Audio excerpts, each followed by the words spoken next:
This episode is brought to you by my friend Rebecca Waltzer, a financial expert who can help you protect your wealth. Book your free call with her team by going to friendofdinesh.com. That's friendofdinesh.com.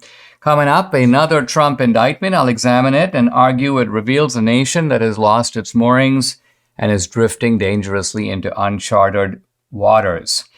I'll reveal that far from selling an illusion, Hunter Biden and the Biden brothers were selling political access to Joe Biden with Joe Biden's full knowledge and consent. Sloan Rachmuth, president of the Education First Alliance, joins me. We're going to talk about the malfeasance of North Carolina hospitals. Hey, if you're listening on Apple, Google, or Spotify, please subscribe to my channel. On Rumble, there's a little red button that says join. That's a way for you to check out my locals channel. Please do that. Hey, this is the Dinesh D'Souza Show.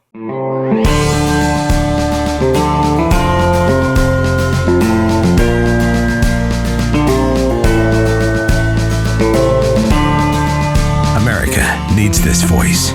The times are crazy. In a time of confusion, division, and lies, we need a brave voice of reason, understanding, and truth. This is the Dinesh D'Souza Podcast. Yesterday, another huge indictment comes down from the special counsel, Jack Smith. This is the second indictment by Jack Smith of Donald Trump.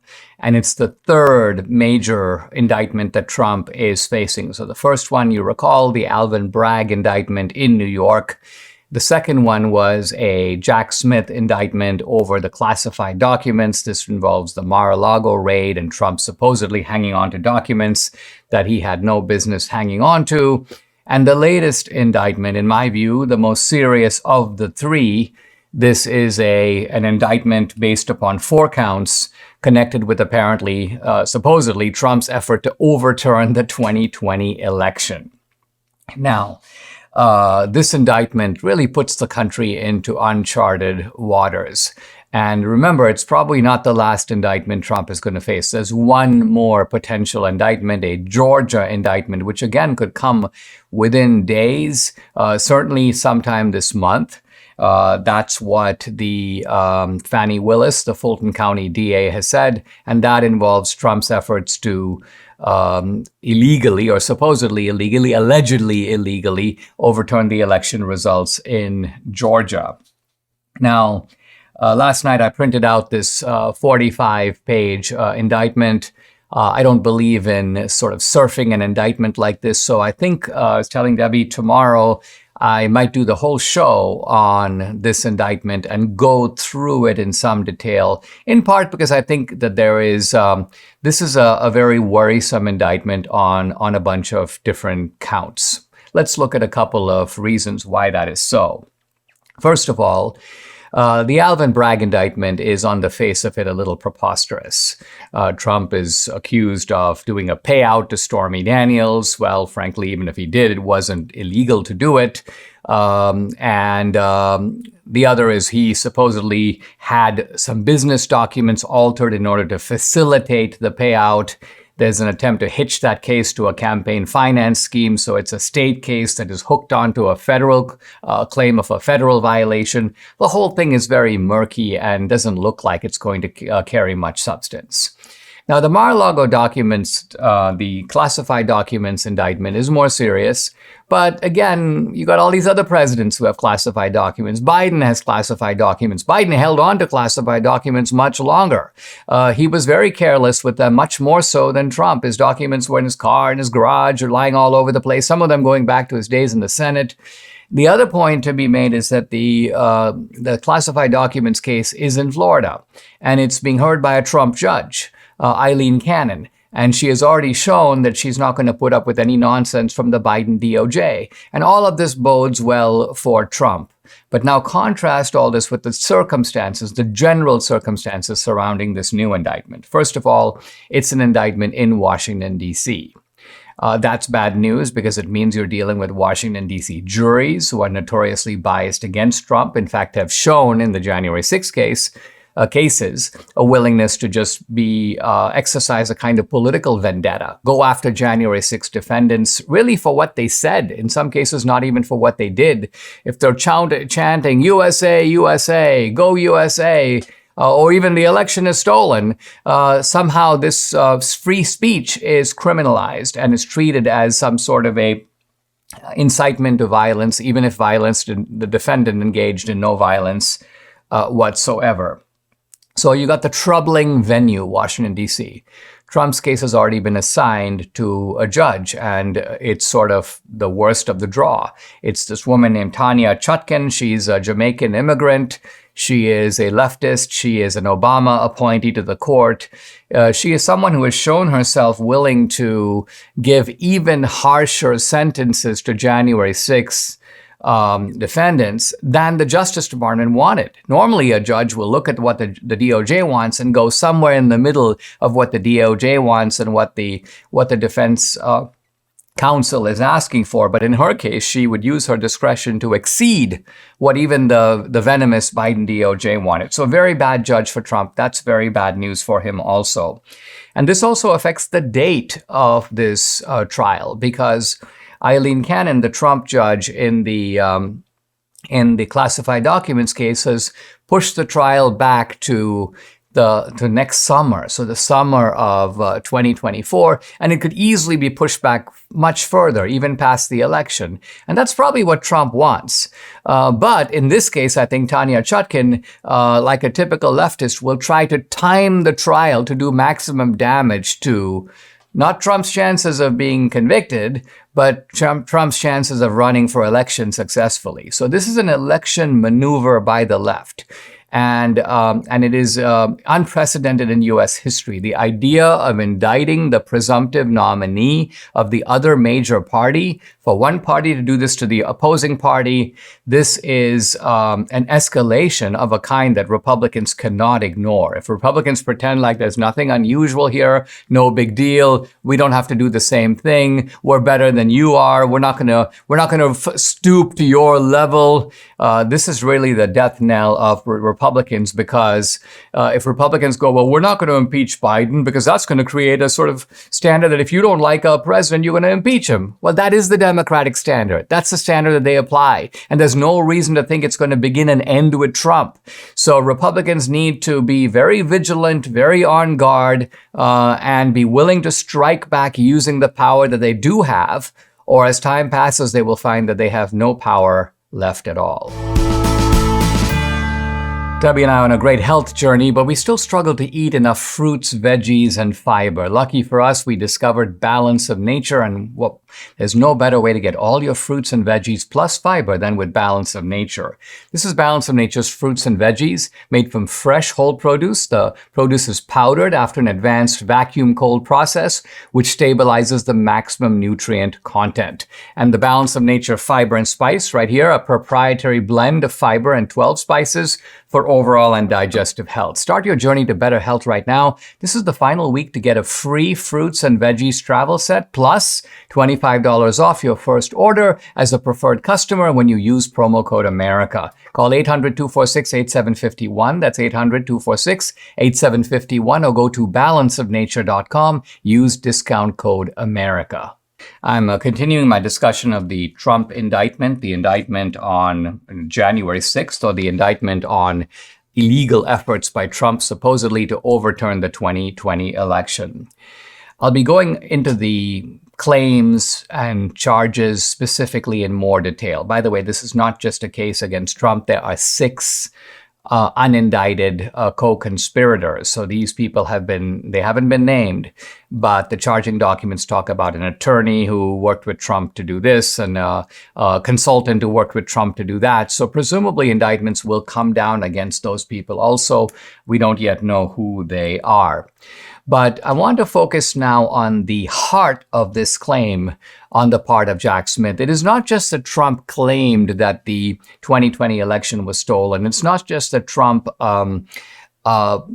contested the results of the 2020 election. It is that Trump misled the American people and incited the American people to action, even though he knew that he had lost the election. So this is a very startling claim, not just that the election wasn't stolen, but that the election wasn't stolen. Trump knew it wasn't stolen, and nevertheless, he persisted in challenging the results, almost as if he's nothing more than a sort of political provocateur, a kind of insider, somebody who was doing this for whatever reasons, maybe for fundraising reasons, or maybe to avoid embarrassment or humiliation. He wanted to insist he didn't lose, even though, quote, he knew he lost.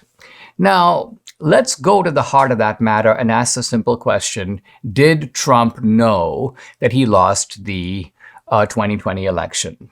I'll go into the supposed proof or the evidence that is put forward in the indictment, but on first glance, that evidence looks to me to be very weak, and in fact bordering on stupid.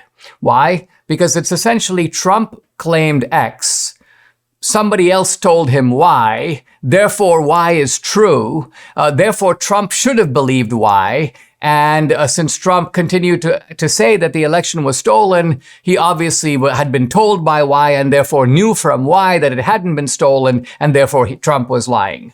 Well, this is really hardly convincing to anyone with the brain, because many times you believe something and someone tells you the opposite, but you don't believe them. Or you've got other people who are telling you what you believe. And so it's your job to kind of weigh the credibility, the value, the likelihood of someone being correct. In other words, you form an opinion based upon varied observations, varied sources of data, varied numbers of people telling you different things. I can say from personal testimony, Debbie and I we showed Trump the movie 2000 Mules. You could tell from his reaction, just his spontaneous reaction, that it was a vindication for him. He's like, I knew it.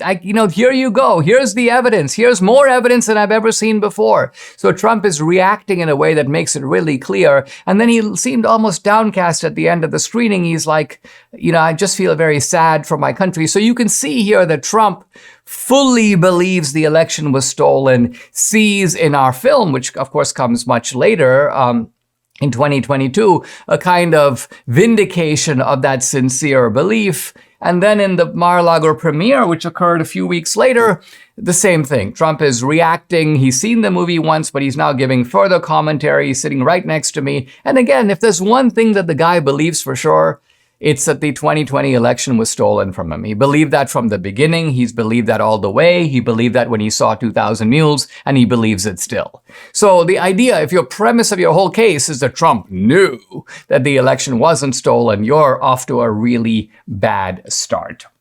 But there's a second point that Jonathan Turley made today on television that I want to touch upon, and I'll develop this point far more. Jonathan Turley takes, in a way, a more radical view. He goes, so what if Trump, let's just grant the prosecution. Trump knew the election wasn't stolen, but he continued to say it was. In other words, he's a politician who knows X to be true, but says Y. Turley's point is, so what? He has a free speech right to do that. Politicians have a free speech right to lie. In other words, politicians who know one thing, think of Joe Biden. I've never been in business with my son. I've never talked to my son about his business dealings. That's a lie. He actually knows that the opposite is true. He was in meetings. He was on the phone calls. Money has flowed into the Biden family account. So he knows all of that, but his public stance is completely different. Well, Joe Biden is a liar. He's a crook. He's a mafia guy. He's running a bribery scheme. But can he be indicted solely on the grounds that he knew one thing and believed another? I don't believe so. There's no crime there. The crime is elsewhere. The crime is taking the bribes. The crime is delivering public benefits or delivering political benefits in exchange for money. That's where the crime is. It's bribery. But the crime is not free speech. So it seems to me that I'm not saying that this is a strong indictment on the merits, but I'm saying it has a lot of accusations that need to be carefully considered. Why? Because we have a prejudicial judge and very likely a prejudiced jury that is going to be hearing these charges not too far from now. You heard about the Durban Accords. They're the greatest threat to the US dollar's global dominance in the past 80 years. On August 22nd, coming up, Brazil, Russia, India, China, South Africa are expected to announce the launch of a new international supercurrency fully backed by gold or other commodities. Now, this is part of a long-term plan to supplant the US and the dollar as cornerstones of the global financial system. Well, how can you protect your IRA or 401k from the fallout from this landmark change? You can diversify with gold from Birch Gold Group. Historically, gold has been a safe haven in times of high uncertainty, which is right now. Get a free information kit on gold IRAs and decide for yourself if a tax-sheltered retirement account backed by physical precious metals is right for you. Text the word Dinesh to 989898. A monumental shift is happening among nations that control 1/3 of the world's GDP starting August 22nd. So protect your retirement savings. Get started by texting Dinesh to the number 989898. Claim your free information kit on gold from Birch Gold. I'm now moving from discussing the Trump case to discussing Biden corruption and what we're learning about it from many different quarters. There's still some debate about this testimony by Devin Archer before the House. The testimony was conducted in private, so we're relying on other people telling us what he said. And the Democrats have been saying that all that Devin Archer said is that Joe Biden was present at these meetings with Hunter Biden and his business associates, or that Joe Biden called in or was brought onto the phone and put on speakerphone, but he, Joe Biden, did not in fact discuss any business. This is contested by Marjorie Taylor Greene, who says that their conversations were, quote, about their business deal. So we're going to have to wait for a transcript of the Devin Archer testimony to look more closely at what Devin Archer actually says. But whether or not Joe Biden specifically talks about business, I mean, typically it's not really done that way. You bring in the guy who has the influence, and his job is not to argue the details of the business, typically in a business. And this applies even to a small business. I mean, take, for example, if we're negotiating something to do with, let's say, a film distribution deal.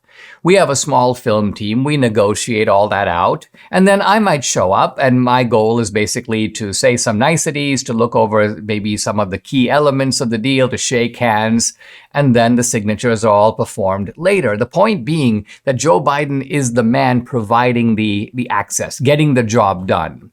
And what I want to emphasize is that there is a lot of evidence coming not just from Hunter Biden, but all the Bidens, that Joe Biden is in fact delivering this access. And then we know that the things that the bribe payers are paying for get done. Let's look at a couple of examples. A 2015 email by Burisma. This is Burisma emailing. The email is coming from Vadim Pozharsky of Burisma, and it's to other Burisma executives. And it's very clear that they're talking about what this deal with the Biden involves. Quote, the scope of work should also include organization of a visit of a number of widely recognized and influential current and former U.S. policymakers to Ukraine in November, aiming to conduct meetings with and bring positive signal, message, and support on Nikolai's issue to the Ukrainian top officials above, with the ultimate purpose to close down any cases or pursuits against Nikolai in Ukraine. So what are they saying? The whole point of all this is what we're paying the money for, is to organize the top U.S. officials using their influence with Ukrainian officials to end a corruption investigation. That's what we're paying for. That's what they understood to be buying. And by the way, that is what they got. So here is an email from James Biden. And it is to the investment authorities of Qatar. And James Biden is talking about what the Bidens can deliver. Thank you for my communication with my friend and associate, blah, blah, blah. My family could provide a wealth of introductions and business opportunities at the highest level. So James Biden is saying, my family, meaning the Bidens now, Everybody knows it's not James Biden's influence. It's not Frank Biden's influence. It's not Hunter Biden. It's Joe Biden's influence. Joe Biden is offering here through his brother, James Biden, to open doors, quote, at the highest level. And then he goes on to say, if this is in keeping with the vision of His Excellency, on behalf of the Biden family, I welcome your interest here. And then he recommends a series of steps to be taken. So you can see very clearly that what's going on is an offer of selling influence, that is in fact being sold. It's not an illusion, because when they want to get the prosecutor fired, the prosecutor is fired. When someone, an oligarch in Moscow, wants to get off the sanctions list and is willing to send $3.5 million to the Bidens, she's not on the list. So the result does in fact occur. With Biden, his phone calls including a dinner in Paris with a French energy company and in China with Jonathan Lee of the BHR.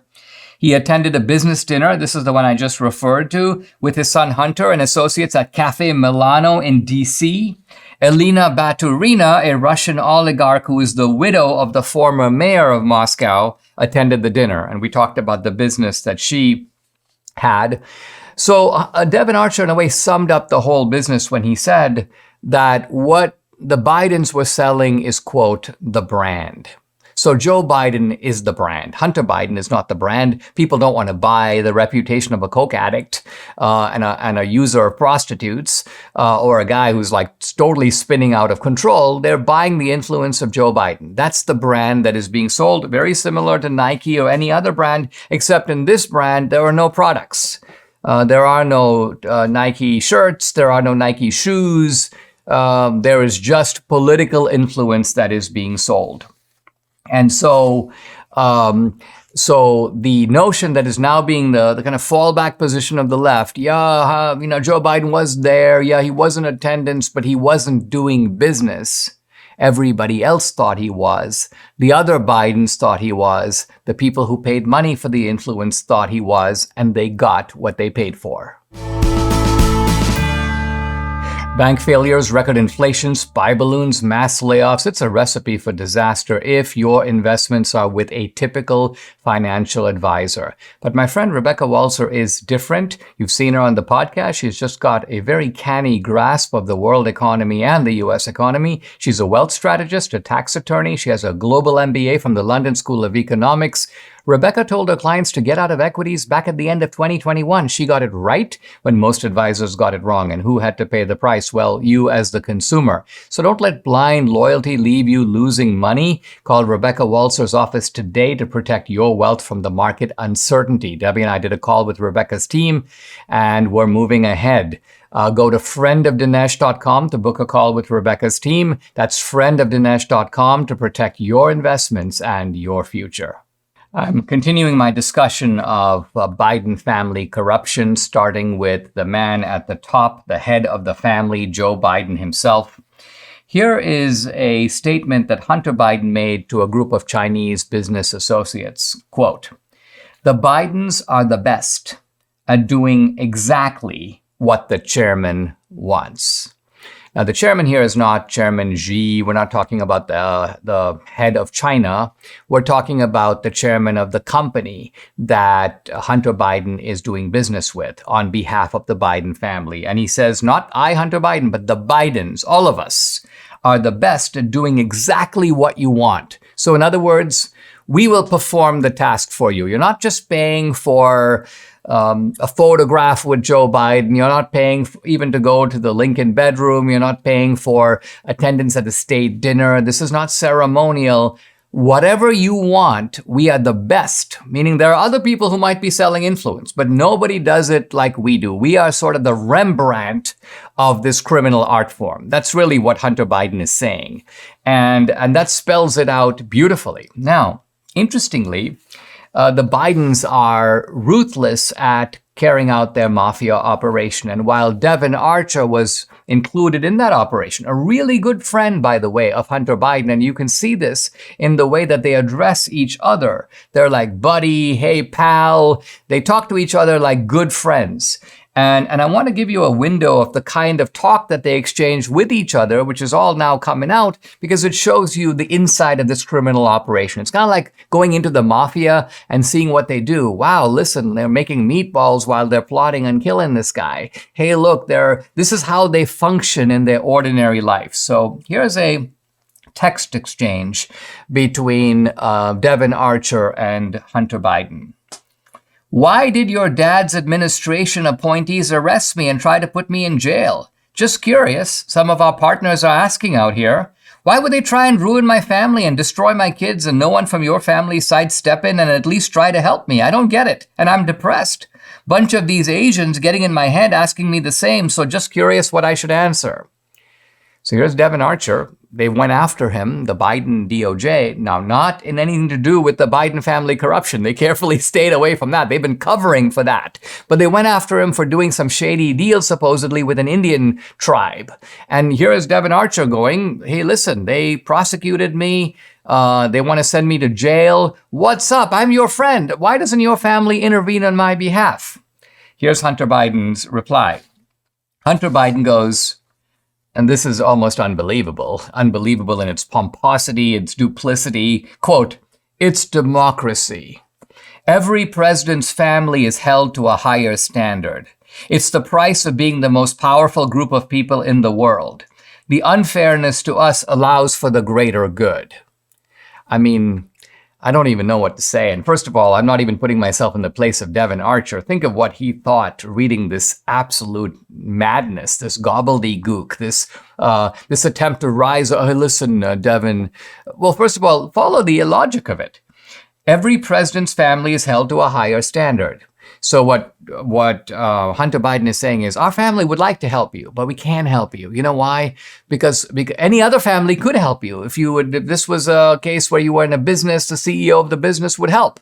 You are part of our operation, but we can't help you because we're held to a higher standard. We can't get involved. And because we're so powerful, we have to be noble and good so that these excessive restrictions on us, we would like to help you, and ordinarily we would. These excessive restrictions are for the greater good of society.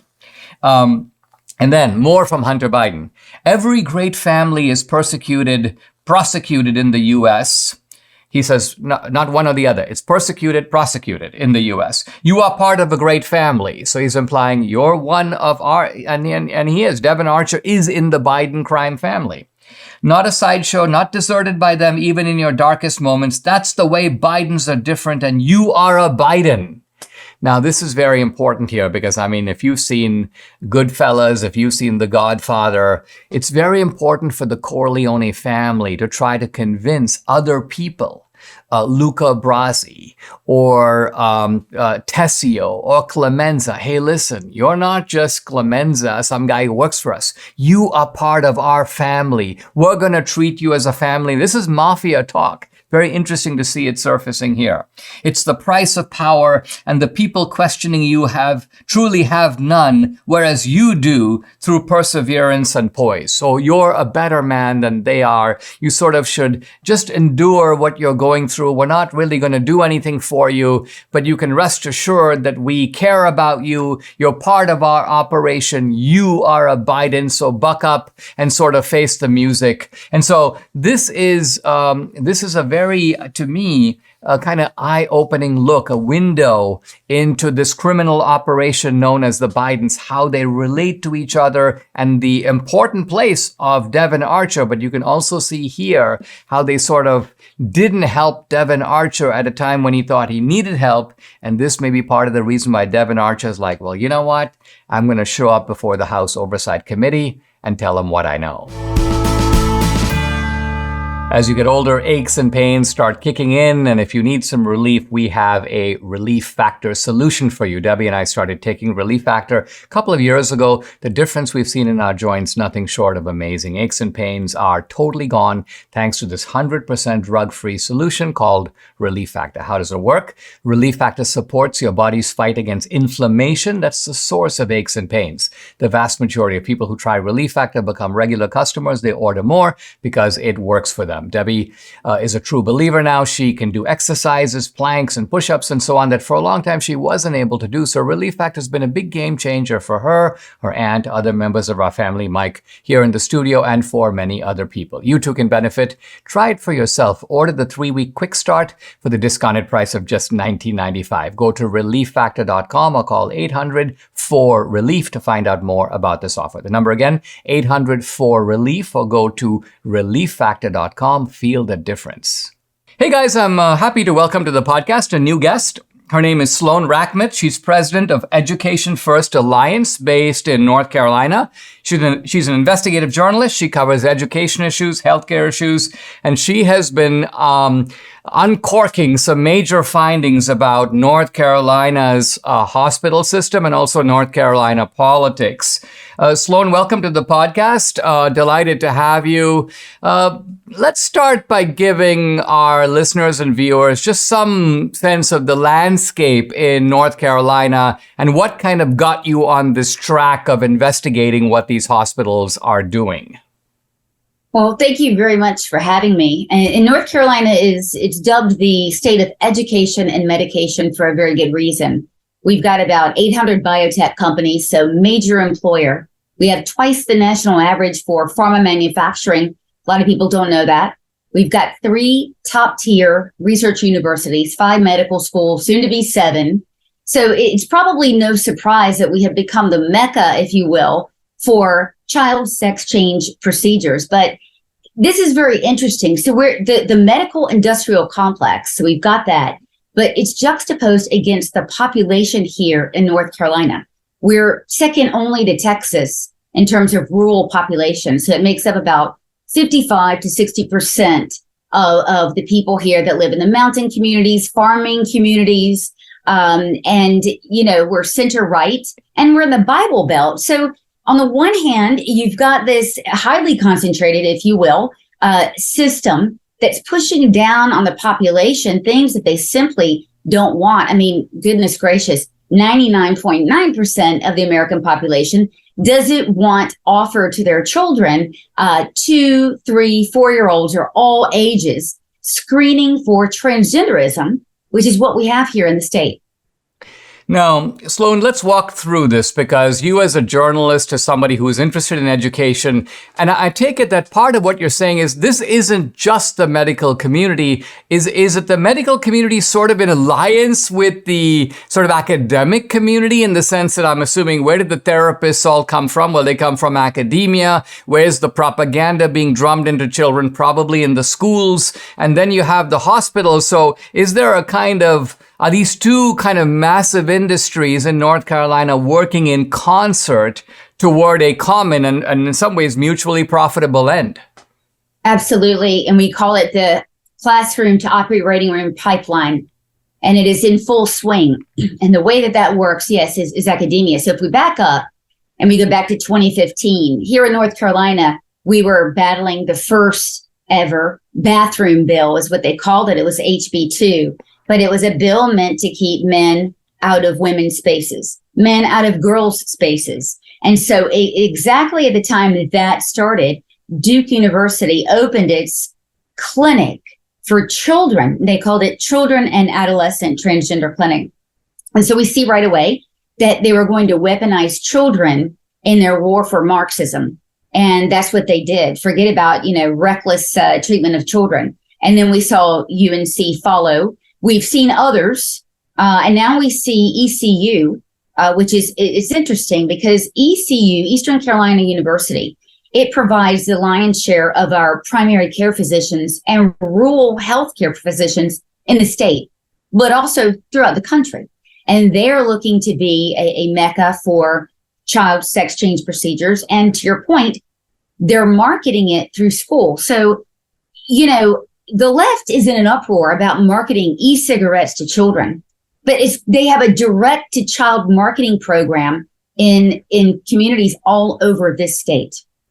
I mean, it seems, Sloan, that if we flash back to earlier campaigns by the left to take over various causes and get corporations or hospitals behind them. You had the leftist ideology on the one side, but the corporation's desire to maximize its profits on the other side. And so there was a countervailing force against the left, which is, hey, we don't want to do this stupid thing because it's going to cost us a lot of money. It seems to me one of the strange things about this transgender business is it's big business for the hospitals. It's a lot of money for them. So is this a case where sort of ideology and commerce come together, both pushing this time in the same direction?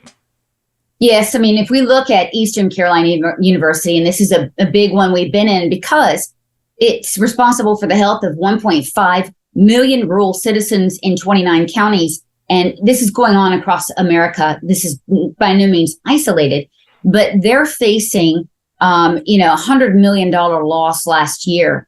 And lo and behold, they're putting they're closing clinics, Dinesh, 5 clinics they closed. The stated reason, they weren't profitable. At the same time, they're getting this program up and running and marketing it through the school. So it's a little bit of both, right? It's ideology, what we have found, because we've got 25,000 pages of documents, internal documents from ECU. So what we're finding is that you've got 3, wacko cowboys, if you will, that want to do this program. And then you do have the suits in the C-suite saying, what was the price we could get for that? It's a recurring business. You mean we can create a chronic condition within 3-year-olds and bill for that? So it's a marriage of both.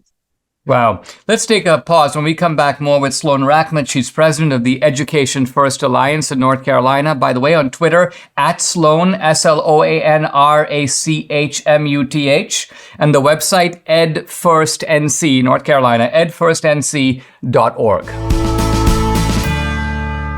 It's MyPillow's 20th year anniversary, and over this time, Mike Lindell has sold over 80 million MyPillows. Now, Mike wants to thank each and every one of you by giving you the lowest price in history on his MyPillows. You get the queen size MyPillow for $19.98, regular price $69.98, and just $10 more for a king size. You get deep discounts on all the MyPillow products. Everything's on sale. MyPillow bed sheets, mattress toppers, pet beds, mattresses, robes, my slippers, and so much more. This is the time to surf the website. Just try out some of the other amazing products that you've had your eye on. Go to mypillow.com, use promo code Dinesh to receive this amazing offer on the queen size MyPillow for $19.98, or you can call 800-876-0227. The offer comes with a 10-year warranty, a 60-day money-back guarantee, so you got nothing to lose. It's time to start getting the quality sleep you deserve. Call 800-876-0227 or go to mypillow.com. Don't forget to use the promo code DINESH Dinesh.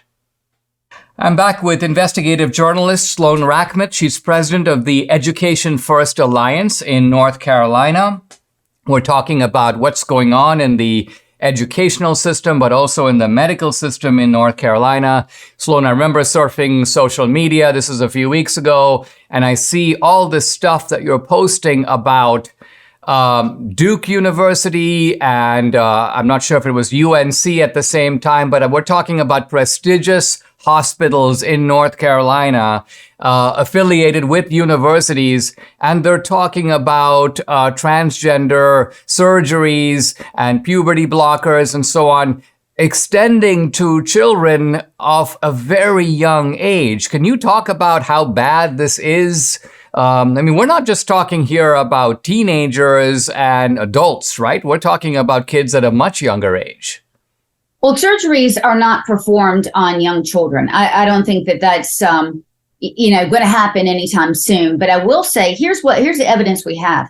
The screening for children begins at around 2 or 3. Welcoming children of all ages is what we see. We see that the gender clinic, they call it, it's centered in pediatrics, and they're marketing to children of all ages, which is ridiculous. We've got Duke University with a doctor that is just crazy, who admits to having 2-year-old transgender patients. And get this, she said on a video that she has treated children as young as 8 years old with puberty blockers. So these are the facts that we have. But we also know, if you take the left at their word and at their literature, Publications indicate that when children at a very young age are socially transitioned, that means dressed in a certain way, referred to by a different name and pronoun, 95% of them do go on to puberty blockers, cross-sex hormones. And then we know from there that a good percentage of those children do go on to surgery once they become 18. I mean, this almost reminds me, years ago, I think this may have been a joke that goes back to the comedian Steve Martin, but he was like, our children are going to be ungrateful. We need to take revenge on them. And one way we take revenge on them as parents is we teach them wrong. So you point to a chair and call it a table. And this this was like a laugh line, 25 or 30 years ago. But it seems to me that when a parent takes a child or an educator takes a child who's a boy and says, you're a girl, and sort of all of the society then begins to treat the child that way, you create massive confusion. And perhaps at some point the child goes, well, I guess I am a girl. I'm new to the world. All these adults are telling me I am this and I need to feel this way and I need to dress that way. And so what you're saying is that the propaganda works. It works very well, and it's more insidious than that. So we're finding that parents can take their child in, maybe they're not having an eating disorder, very young. And this happens very much. The doctor will come in and say, listen, Miss Smith, we need to really treat the root cause here. And the root cause is gender confusion or identity, et cetera. So that's the treatment. So what they're doing is they're getting people, in primary care settings, in a pediatric setting, in a psychological setting. We can see that very easily, and saying, hey, come with us. This is what we think. And so it's manipulating the parent. Now, a lot of parents, still think that anyone with a white coat should be listened to, should be obeyed. And these doctors, not all, a small percentage, but some are taking advantage of that, and they're hoodwinking the parents. And the parents are being told this: would you rather have a dead child or a transgender child? And they're being manipulated. This is a predatory practice we're talking about. Sloan, what's the solution here? Is the solution here, well, part of it, of course, is public exposure of the kind that we're doing right now. But is it also legislative? In other words, you just ban this kind of stuff because it seems to be an abuse of the medical industry. In some ways, it's an abuse of educational practice. And what are the politics in North Carolina? And is this something that you might be able to achieve in your state? Absolutely. I mean, our organization is chiefly responsible for something called the Youth Protection Act, and it will ban these sort of things under the age of 18, and that would include cross-sex hormones, that would include puberty blockers and surgery. However, the Democrat governor, Roy Cooper, vetoed that, and we are right now waiting for a veto override. I'm told it will happen next week, but every day that we go without an override is a day that a child is preyed upon for purposes of social justice and money. So we're asking for that to be done. But you and I both know legislation is not a panacea for this evil we're talking about. So enforcement would be 75% of the solution. That means really for concerned citizens to put pressure on these oversight committees within the General Assembly to update them. Investigative journalism, hugely important, just to see what's behind the kimono, if you will, to make sure that everything is up to snuff and that laws are being obeyed. Excellent point. Hey, thank you very much for joining me. This is Sloan Rachmuth. She's president of Education First Alliance, North Carolina. The website, edfirstnc.org. Very informative. Thank you very much, Sloan. Love to have you back sometime. Thank you, Dinesh. I saw a recent post on social media that claimed that the Democratic Party created the Ku Klux Klan. The post really isn't new, but I hadn't seen it before. And it not only says that the Democratic Party created the Klan, but it goes on to say, I'm now reading from the post, just so you know, the Ku Klux Klan's original purpose was to oppose the Republican Party's policies intended to establish economic and political equality for blacks after the Civil War. Now, this post is 99% accurate. And what I mean by that is that the Democratic Party officially didn't create the Klan. The Klan wasn't started like as a subcommittee of the Democratic Party. But Democrats created the Ku Klux Klan.